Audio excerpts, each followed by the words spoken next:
बिस्मिल्लाहिर्रहमानिर्रहीम। अस्सलाम वालेकुम। मैं हूँ डॉक्टर यास्मीन मिर्ज़ा और अपने चैनल होम विद यास्मीन पे आपको वेलकम करती हूँ।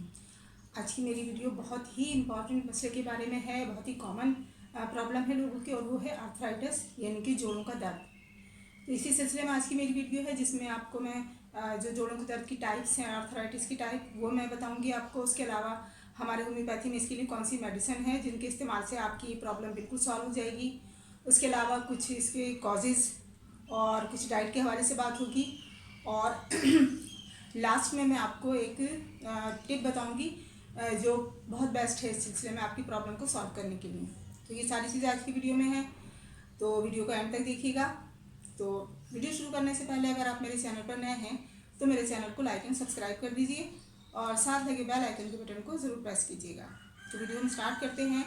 आर्थराइटिस यानी कि जोड़ों का दर्द, मेल फीमेल सभी इसका शिकार होते हैं, सब में ही ये होता है दर्द, लेकिन इसकी टाइप्स होती हैं जिससे हम ये अंदाज़ा लगा सकते हैं, ये मालूम कर सकते हैं कि हमें किस टाइप का आर्थराइटिस है, किस टाइप का जोड़ों का दर्द है। तो इसकी जो टाइप्स तो इसकी बहुत सारी हैं, लेकिन यहाँ मैं चंद टाइप्स का जिक्र करूँगी। उसमें नंबर फर्स्ट है ऑस्टियोआर्थराइटिस। ये जो ऑस्टियोआर्थराइटिस है ये ज़्यादातर ओल्ड एज में यानी कि बड़ी उम्र के लोगों में ये ज़्यादा देखा गया है और स्पेशली उन लोगों में जिनका कोई ऐसा काम हो, वज़न उठाने का काम ज़्यादा हो या वज़न यानी कि उनकी बॉडी पे बहुत ज़्यादा वेट उन्होंने लोड किया हो। लोड से मुराद है कि ऐसा काम उनका हो जैसे स्पोर्ट्समैन हैं या बॉडी बिल्डर वगैरह हैं जो काफ़ी वेट उठा के अपना करते हैं काम। तो आखिर में यानी कि ओल्ड एज में जाके वो जो तुम्हारे जोड़ होते हैं, जोड़ दरअसल होते इस तरह के दो बोन्स जहाँ पे मिले उसे हम जॉइंट कहेंगे, जोड़ कहेंगे।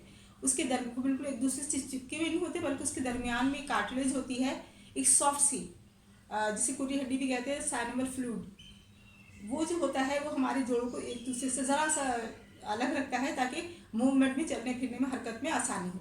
जब ये कम होने लगता है, ये किसी वजह से कार्टिलेज टूट फूट का शिकार हो जाए तो ये जोड़ों का दर्द शुरू हो जाता है, जिसे हम ऑस्टियोआर्थराइटिस कहते हैं। और जाहिर है कि जब ओल्ड एज हो जाती है तो वो ज़्यादा वर्क भी इतना ज़्यादा नहीं कर पाते, रूटीन वर्क, एक्सरसाइज वगैरह उतनी ज़्यादा प्रॉपरली नहीं कर पाते, तो उसकी वजह से जो होता है वो ओबेसिटी की तरफ चले जाते हैं। तो वज़न भी इसका एक कॉज बनता है जोड़ों के दर्द का। और इसमें ज़्यादातर इन्वॉल्व होते हैं बड़े जोड़ जिस पर हमारी बॉडी डिपेंड करती है, जैसे हमारी लेग्स हैं, घुटने हैं, हिप जॉइंट है, हमारे कूल्हे का जोड़ है और हाथ की ये वाला जॉइंट जो उंगली के पास, अंगूठे के पास है, ये ज़्यादा इससे मुतासिर होते हैं और इसमें बहुत शदीद दर्द होता है, बहुत शदीद, और सूजन आ जाती है।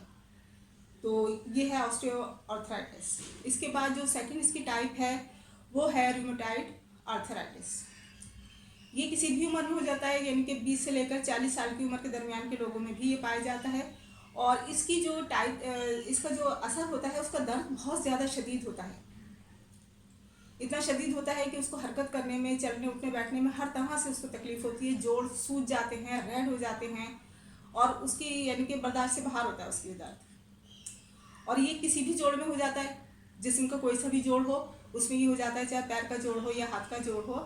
और ये होता है इस तरह कि एक तरफ अगर एक हाथ में, सीधे हाथ में दर्द हुआ है तो लेफ्ट जो दूसरा साइड है उसमें भी ये होने के चांसेस ज़्यादा हो जाते हैं। तो ये है रूमेटॉइड आर्थराइटिस। और इसकी एक मेन वजह है हमारा इम्यून सिस्टम जो होता है वो हमारी जो बॉडी की में जो जोड़ होते हैं, जॉइंट्स होते हैं, उनकी लाइन जो होती है जोड़ की तरफ, उसको डिस्टर्ब कर देता है, जिसकी वजह से भी ये चीज़, ये प्रॉब्लम सामने आ जाती है। थर्ड हमारा आ जाता है इसमें गाउट को वैसे गठिया भी कहते हैं।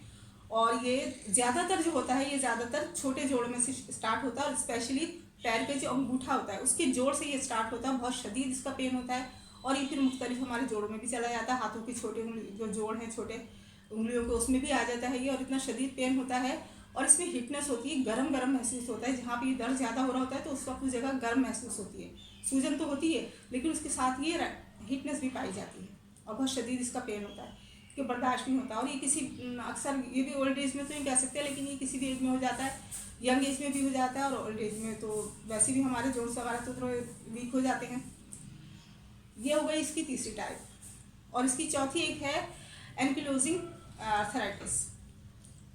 ये जो होता है, ज़्यादातर जो होता है ये इसके लिए भी कोई इतनी ज़्यादा उम्र की कैद नहीं है और ये मर्दों में ज़्यादा होता है औरतों की निस्बत। और औरतों में ख़ास तौर पे जब वो मेनोपाज का जो पीरियड होता है, जब क्रॉस करती हैं तो उसके बाद ये मसला शुरू हो जाता है। और इसमें हमारे हिप जॉइंट है, हमारा कूल्हे का जोड़ है, ये सब इसमें इन्वॉल्व होते हैं और बहुत शदीद पेन होता है। तो ये तो इसकी जो आम सी जो कॉमन टाइप है वो मैंने आपको बता दी। अब इसके कॉज में आ जाते हैं। सबसे पहले इसका है, इसमें विटामिन डी जो हमारी बॉडी के लिए, हमारी बोन्स के लिए बहुत ज़्यादा ज़रूरी है, उसकी कमी से भी ये मसला खड़ा हो जाता है। और जैसे मैंने अभी गाउट की बात की थी, तो गाउट में एक चीज़ होती है ख़ास कि हमारे ब्लड में जो यूरिक एसिड होता है मौजूद तो होता है, लेकिन उसकी मकदार बढ़ जाती है। हमारी डाइट में कोई ऐसी चीज़ें आ जाती हैं, मीट वगैरह का बहुत ज़्यादा इस्तेमाल आ जाता है, या कुछ सी फूड या जंक फूड का इस्तेमाल आ जाता है, जिससे यूरिक एसिड बढ़ जाता है हमारी बॉडी में, ब्लड में। तो उसकी वजह से भी जो होता है, यूरिक एसिड जब बहुत ज़्यादा बढ़ जाता है, वो फिल्टर नहीं हो पाता हमारे किडनी के रास्ते, यानी कि किडनी में इतनी ताकत समझ नहीं होती, या वो नहीं निकाल पाता उसको, तो उसकी गांठें सी बन जाती हैं जोड़ के आसपास। आपने देखा होगा कुछ लोगों की यहाँ गांठ होती है, इधर गांठ होती है, इस तरह की गांठें बननी शुरू हो जाती हैं, वो यूरिक एसिड की वजह से होती है। नॉर्मल इसकी वैल्यू तो 5 से 7 तक है, लेकिन फिर भी अगर जो है इसका आपके इस टाइप का मसला हो रहा है, तो आप यूरिक एसिड ज़रूर इसका टेस्ट होना चाहिए, ताकि आपको पता चले कि आपको आर्थराइटिस की किस किस्म की तकलीफ है, कौन से जोड़ यानी कि इन्वॉल्व हो, किस टाइप का आपको दर्द है। तो ये तो हो गई इनकी बात। इसके अलावा इसमें जो मेडिसिन है हमारी होम्योपैथी में, वो मैं आपको एक कम्बिनेशन बता दूंगी, जो जितनी भी ये मैंने आपको टाइप्स बताई उन सब में बेहतरीन काम करेगा। 5 मेडिसिन होंगी जिसे हम क्यूपटेंसी में लेंगे, यानी कि मदर टिंचर में। उसमें सबसे बेस्ट रेस्टॉक्स, सेकंड है कॉल्चिकम, थर्ड है कालमिया, 5 है ये अपनी आ जाती है 5 इसकी गुल्थेरिया, 5 गुल्थेरिया, और लास्ट में जो आ जाती है लैडमपॉल। ये 5 मेडिसिन आप बराबर क्वांटिटी में, यानी कि एक जैसी मकदार ले लें और इनको एक बड़ी बोतल में मिला के रख लें। यानी कि अगर आपने 20 ml की बोतल ली है इसकी, किसी एक टिंचर की, यानी कि रेस्टॉक्स की, तो इसी तरह आप 5 रेस्टॉक्स इसकी बोतलें लेके और बराबर मकदार में आप एक बड़ी बोतल होगी उसमें ये मिला के 500 रख लें। और इसके 20-30 कतरे जो क्रॉनिक पेशेंट हैं, यानी कि जो पुराने काफ़ी अरसे से जिनको ये तकलीफ है, वो इसके 20-20 कतरे 3 टाइम लेंगे। और जो ज़रा बाद में जिनको तकलीफ हुई है, वो इसके 10-10 कतरे 3 से 4 मरतबा ले सकते हैं आधे कप पानी में। बहुत बेहतरीन ये काम करेगी। यानी कि जोड़ों पर सूजन हो, गर्मी महसूस हो रही, जो गर्म हो रहा है, हरकत करने से तकलीफ हो रही हो, तो उस चीज़ में ये बहुत ज़्यादा बेस्ट काम करेगी। इसके अलावा इसकी प्रिवेंशन में है कि डिहाइड्रेशन, यानी कि पानी का इस्तेमाल आप रखना चाहिए, आपको तकरीबन 8 से 10 गिलास डेली इस्तेमाल करना चाहिए। विटामिन डी की जैसे मैंने बात की कि इसकी कमी को पूरा करना चाहिए। जो बहुत सोर्सेस हैं हमारे, सनलाइट है, धूप में थोड़ी देर बैठें, दूध, दही, मक्खन, इसका इस्तेमाल ज़्यादा रखें अपनी ग़िज़ा में। और इसके अलावा जो ये फल जिसकी मैं बात कर रही हूँ, एक बहुत टिप है बड़ी शानदार सी, इसमें बेलगिरी एक फ्रूट है, सेब टाइप का होता है, या सेब के जैसे ही लगता है, थोड़ा ग्रीनिश और थोड़ा येलोइश उसमें शेड होता है उसका। वो वैसे तो हर मौसम में नहीं आता, लेकिन उसका मुरब्बा हर जगह हर मौसम में मिलता है, जो इसके लिए यानी कि आर्थराइटिस की जो भी अक़साम हैं, दर्द है जोड़ों का, उसमें भी बहुत बेहतरीन काम करता है।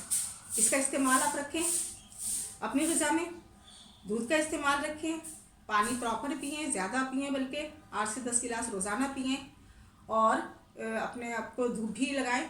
और हाँ, एक्सरसाइज बिल्कुल भी छोड़िएगा, क्योंकि लोग कहते हैं कि हमें तकलीफ ज़्यादा हो रही है तो हम एक्सरसाइज नहीं कर पाते। तो छोटी मोटी जो भी आप कर सकते हैं वो एक्सरसाइज कीजिए, और कोशिश कीजिए कि जिस तरह घुटने में, जिसके ये मसला है घुटने में या कमर में, वो ज़मीन पे बैठने से थोड़ा अवॉइड करें, किसी ऊंची जगह पे बैठे से चेयर या बेड पर। तो ये सब चीज़ें करने के बाद आप चीज़ों को फॉलो करेंगे तो आप यकीन करें आपकी तकलीफ बहुत जल्दी सही हो जाएगी। तो यकीनन आपको वीडियो पसंद आई होगी, तो अपना फीडबैक ज़रूर दीजिएगा। नेक्स्ट वीडियो तक के लिए अल्लाह हाफ़िज़।